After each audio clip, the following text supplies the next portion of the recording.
I'm Saurabh from Sabhyas. Today we are going to have this session on generative AI. We are going to understand what generative AI is, what generative AI are there, and what it is not. Let us first review the outline that we are going to present, that you're going to learn. First of all, I would like to demo. This is because I personally like to see an experiment before actually getting into the theory. That interests me. That is a way to get interested into the topic. So that's why I would like to present a demo to you. After that, we would have an intro of GenAI. Then we will look into the advantages and the disadvantages or the cons that will be there because of Gen AI tools. Finally, we would look upon the need of regulations. Coming to our first topic, that is, we have to review tools in action. We will start with a tool which is a text to image tool called Midjourney. Then we will look into a text to video tool, Moon Valley, and finally we'll get into Bard or ChatGPT, which is basically a kind of a chatbot, text to text chatbot that we will be looking at. Let us start with Midjourney. I was already playing around it. I was already tinkering around it. Let me present an example to you. Slash imagine. Let's imagine zebra running in sky horizon with the aspect ratio of 3 to 2 so that we get a landscape image instead of a portrait size image. Let's wait a few seconds. We can see that the iterations are almost about to be completed, and these are the results. The results are absolutely stunning. To me, it's like a dream.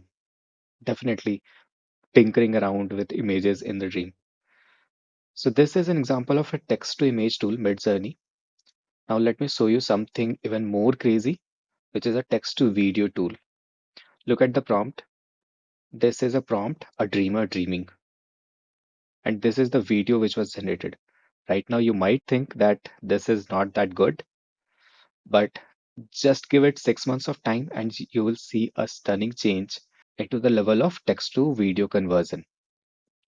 Let me create a video which could be the same as zebra running in sky horizon. Let's give it a style of anime. The duration could be short so that we get the results in a much shorter span of time. This is the prompt ID. I've copied it. And whenever we will get the response, it will notify me and then we will check the response later. Let's go back to our Bard. Bard is basically a chatbot. It is very similar to what ChatGPT is. It's just that the core model, which is running behind it, it is a bit different. The main difference between ChatGPT and Bard right now is that ChatGPT is trained on historical data, while Bard has some real-time capabilities. So if there is some news or current affair that is going on, Bard can give some insights on that, on those news and current affairs. So just to showcase an example, I would give it a prompt, write a blog on that topic. Should there be a limit to media freedom?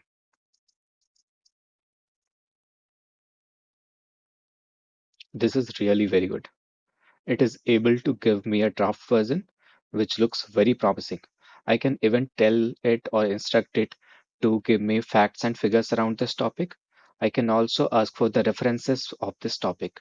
So it is a very good tool that could be used to not just write down blogs, but to also research and investigate more on the topics. Let's get back to our presentation.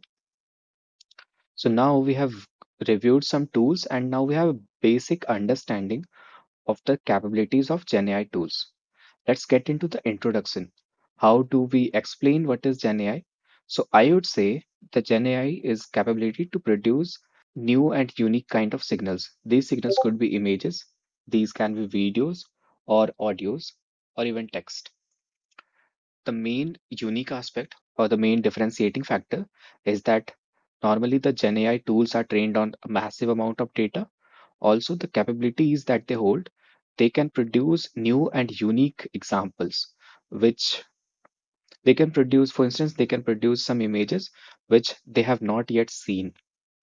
Let's review some of the pros or advantages of GenAI that could be present right now or those which are upcoming. First one would be that definitely image generation. Also, you might have seen some stock images website. In future, I predict that definitely there would be AI stock images websites which would hold a lot of stock images which are presented, which are built by AI. So that is definitely going to be there. Secondly, let's say if I want to generate thumbnail for this YouTube video, I could use a tool which gives me thumbnail for my YouTube video given just a text prompt. So that could be yet another example or advantage. Then let's say if I'm seller on an e-commerce site, I can get my product images. I can also get some creative product images just by writing some text. Also, there is image in painting capabilities in AI tools right now. So if I just want to modify some part of my product, or if I want to style some part of my product, that is definitely possible right now. Let's get into this video generation aspect. Let's say if I'm watching a anime or a movie, for instance, I was watching Demon Slayer. I have my own idea of the storyline of Demon Slayer, and I want to generate something around it. But that is not possible at this point of time because of my time constraint and also because of the resources that I do not have at this point of time. But let's say if there is a tool which can generate text to video, I can definitely make my anime or movie dreams true, and I can make them as I want. So that is going to be definitely uh, one of the very interesting projects which could be upcoming. Secondly, you might know the movies which are presented by Marvel or DC that requires a very expensive VFX setup. So those setups might be replaced by AI in the near future because those VFX can be generated using text or maybe just by giving vocal instructions. So that is one another possibility. Definitely, if there is some difficult to perform action, instead of an actor performing it, it could be produced in such a way by giving just text prompt or voice prompt. So that could be very, very safe for the actors to act. Coming to the audio generation capabilities, I'm very sure that you must have heard some popular political leaders singing a popular song. Now that's a very common thing nowadays in YouTube Shorts. This is possible because of audio speech transfer and audio style transfer. So voice dubbing, audio style transfer, those are going to be a reality in near future. Those are still a reality, but the quality is definitely distinguishable. But in near future, I am quite sure that it won't be that distinguishable. There would be a need of AI tool itself to distinguish it. Secondly, you might have seen some of the music generation tools also, just like Midjourney for image generation. There might be some tool which there are definitely some tools in the industry which can produce music on demand. Now, those were all good aspects of Gen AI. Now, let us review some of the bad or disadvantages or the cons of Gen AI. One of the most popular and most concerned con is we can generate deepfakes. Just imagine the power of text to video in the hands of layman. We can produce whatever we want. It could be produced to tamper the results, to tamper the sentiments during elections. It can be used to produce deepfakes of popular actresses. Let me give you an example. Some days back, there was a face swap that was done using deepfake. It was basically Rasmika Mandana's image was put on some person's image, and it was very difficult to guess whether that person is Rasmika Mandana or not. This is like a very naive version of AI, but imagine a strong AI that would make it literally impossible to distinguish between a real person and a fake person. So definitely deepfake is a major concern, not just for the governments and the politics or the actors, but for ourselves also. Secondly, there is a major con which is voice cloning. It is predicted that the banking frauds will be rising on an exponential rate because of voice cloning. It would be very difficult to trust whether the call is being made by a real banking officer or a real police officer or a real family member. And if that becomes a reality, the number of digital frauds, they are definitely going to increase. Now, this demands global cooperation and this demands a regulation on AI. Let's say if a AI tool is made in America, it can impact all of the countries. So even if AI is being regulated in India or China, sorry, China is never going to do that. But if, let's say, India is having some regulations that these are the measurements you need to take care while developing an AI tool. But if another country is not regulating it, then AI is actually not regulated. Even if one single country is not regulating it, it is unregulated.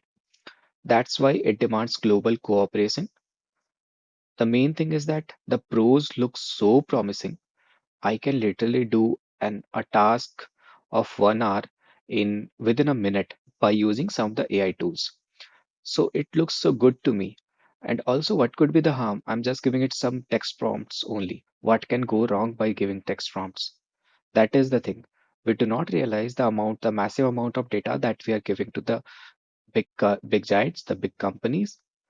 There is definitely a huge amount of risk involved in it, but right now we are not able to understand the amount of risk. The amount of risk looks negligible and the advantages looks huge. That's why it is not regulated at this point of time. But when the deepfakes or when voice cloning will evolve to a very large extent, when it will be into the hands of laymen, definitely at that point of time, the government must take action. Even before, I suggest that even before that, the government should take action and do global cooperation in establishing some of the rules and regulations on top of GenAI. Now, thank you for attending it. If you have some questions, you can definitely send them to me at saurabh@swabhyas.com. I will definitely try to respond back to you with my solutions.